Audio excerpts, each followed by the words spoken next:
जय हिंद दोस्तों। स्वागत है आपका मेरे यूट्यूब चैनल नेशनल नॉलेज पर। दोस्तों, आज मैं आपके लिए द्विघात समीकरण का एक महत्वपूर्ण प्रश्न लेके आया हूं, जो अक्सर बच्चे इसको बनाने में हिचक जाते हैं। आज उसी प्रश्न को मैं आपके सामने हल करूंगा, जिससे आपको समझ में आएगा कि इस प्रश्न को कैसे हल किया जाता है। देखिए, प्रश्न है कि आपको कुछ हल दिए जा रहे हैं। ये x बराबर 3, x बराबर 4 और x बराबर -1/2 कि कौन सा हल द्विघात समीकरण के हल हैं। पूछा जा रहा है कि इन तीनों जो ए बी सी लिखे हुए हैं, क्या ये द्विघात समीकरण, जो ये समीकरण दिया गया है, क्या इसके ये हल हैं, क्या ये इसके आंसर हैं। बस यही आपको बताना है।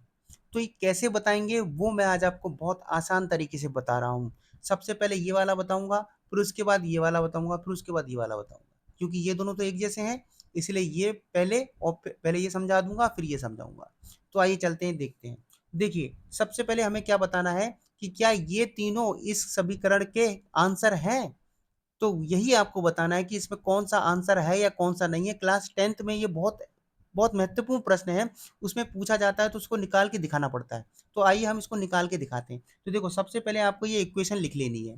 तो इक्वेशन मैं यहाँ लिख लेता हूँ, 2x² माइनस 5x-3 = 0। अब क्या करना है, जो यह लिखा है ना x बराबर 3, तो जहाँ x लिखा हुआ है इस समीकरण में, वहां हम 3 को रख देंगे। x की वैल्यू हम किसको रख देंगे, 3 को रख देंगे। तो देखिए, 2।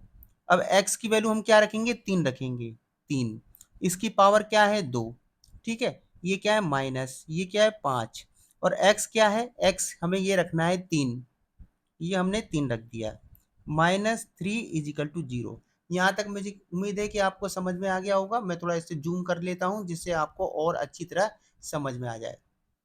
तो हमने क्या किया है, इस इक्वेशन को लिखकर पहले ए वाले ऑप्शन को हमने रखा है, इस यानी x की वैल्यू 3, जहां भी x होगा वहां हम 3 को रख देंगे। तो आइए इसको करते हैं। तो देखो, इसको करने का तरीका क्या है वो मैं आपको बता रहा हूँ। कि सबसे पहले इसको मल्टीप्लाई नहीं करना है आपको, सबसे पहले 3 की पावर 3 करनी है, 3 की पावर 2 करनी है। तो यानी 3 को कितनी बार करना है, 2 बार करना है। तो 3 × 3, तो 3×3 = 9, या 9 हो गया। ठीक है, यहाँ क्या हो गया, 9 हो गया। तो 2/9, यहाँ कुछ नहीं है तो मल्टीप्लाई हो गया, माइनस। ठीक है, अब क्या है, यहाँ तो कुछ भी नहीं है, तो 5×3 = 15, क्योंकि इनके बीच में कुछ भी नहीं है, तो यहाँ मल्टीप्लाई होता है। तो 5×3 = 15, -3 = 0। ये मैंने ये बढ़ा दिया है ताकि आपको समझ में आ जाए। नहीं तो यहाँ पर आप सीधा 18 भी लिख सकते थे, क्योंकि 3 की पावर 2, 3 की पावर 2 कितना, 9, और 9 × 9 9 दूनी 18। तो यहाँ 18/15 3/0 ऐसे भी लिख सकते थे। यहाँ मैंने एक स्टेप बढ़ा दिया है समझाने के लिए। नहीं तो आप यहाँ पर कौन सा स्टेप लिखते, इस स्टेप को ना लिख कर आप क्या कौन सा स्टेप लिखते कि 3×3 = 9। देखो, 3×3 यानी 3 को स्क्वायर, 3 का पावर 2 है ना, तो 3 × 3 9, 9 × 9 18। तो आप सीधा लिखते 18 माइनस 5×3 = 15 -3 = 0। ये वाली अगर आप हटा देते तो ये वाली लाइन सीधी आ जाती। अब क्या करना है, 18 में से 15 को घटाएंगे। 18 में से 15 गए तो कितने बचे, 3 बचे। ये है -3 = 0। इन दोनों को मैंने क्या किया, माइनस कर दिया। 18 में से 15 गया तो 3 बचा। ठीक है, -3 = 0। और तीनों, 3 में से 3 गया, क्या बचा, 0 बचा, ये बचा 0। तो इसका मतलब ये है कि ये समीकरण, यानी इस इक्वेशन में ये समीकरण इसका हल है। क्यों, क्योंकि ये बोला ना = 0, तो जी हाँ, 0 आ ही रहा है। ठीक है ना। तो ये तो हो गया पहला। अब हम इसको इसको ना करके, अब हम इसको करके दिखाएंगे आपको। तो आइए इसको करते हैं। तो समीकरण हम दूसरा लिखेंगे, यही समीकरण फिर से लिखेंगे, x² -5x -3 = 0।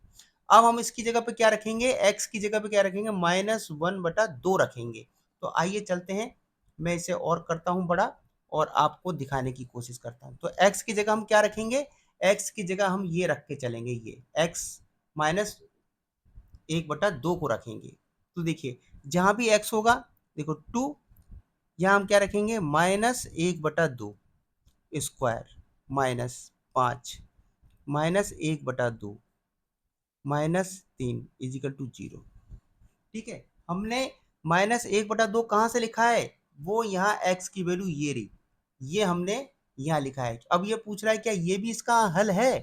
तो यही हम आपको बताएंगे।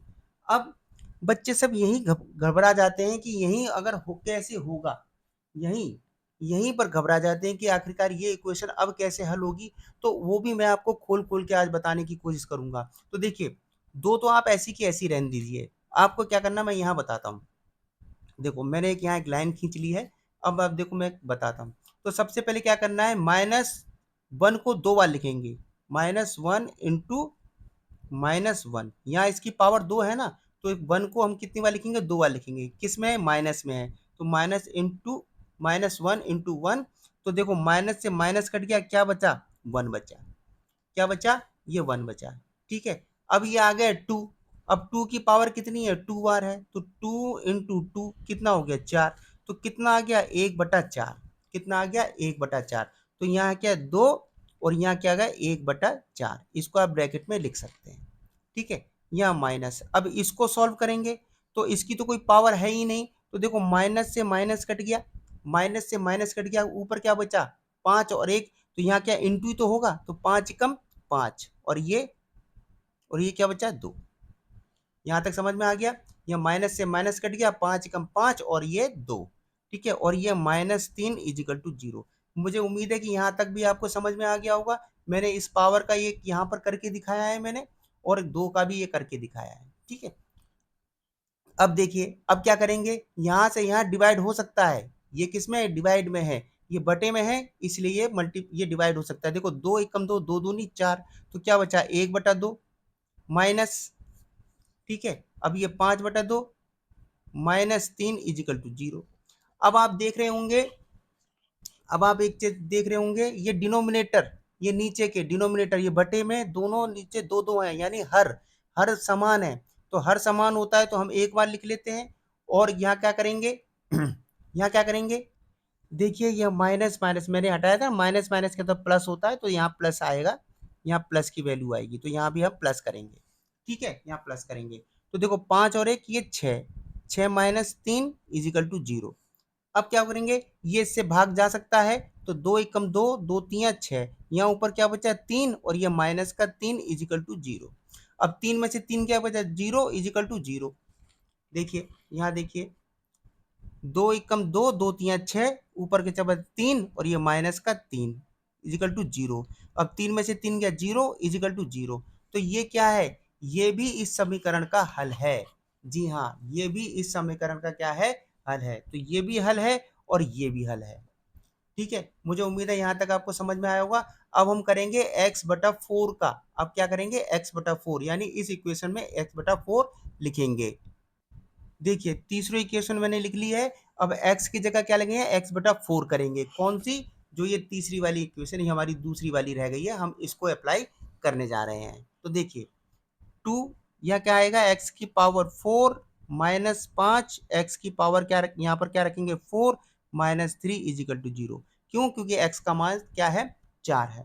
तो देखो 4 चौक 16, इसको मल्टीप्लाई करेंगे। देखो 4 इंटू 4 कितना होगा? 4 चौक 16, और 16 एकम 16, 16 दूनी, इसको अब मल्टीप्लाई करेंगे। 16 एकम 16, 16 दूनी 32। ये क्या है? माइनस 5 चौक 20, या मल्टीप्लाई करेंगे, ये 20 आ गया, -3 इजिकल टू 0। अब 32 में से 20 गए तो कितने बचे? 12 बचे। कितने बचे? 12 बचे। देखो 32 में से 20 गए तो कितने बचे? 12 बचे, 12 आ गया। 12 -3 इजिकल टू 0। अब 12 में से 3 गया तो क्या बचा? 9 बचा, और यहाँ कहता है 0। तो यानी ये इक्वेशन, ये इसका हल हल नहीं है। क्या है? ये हल नहीं है। कौन सा हल नहीं है? ये वाला।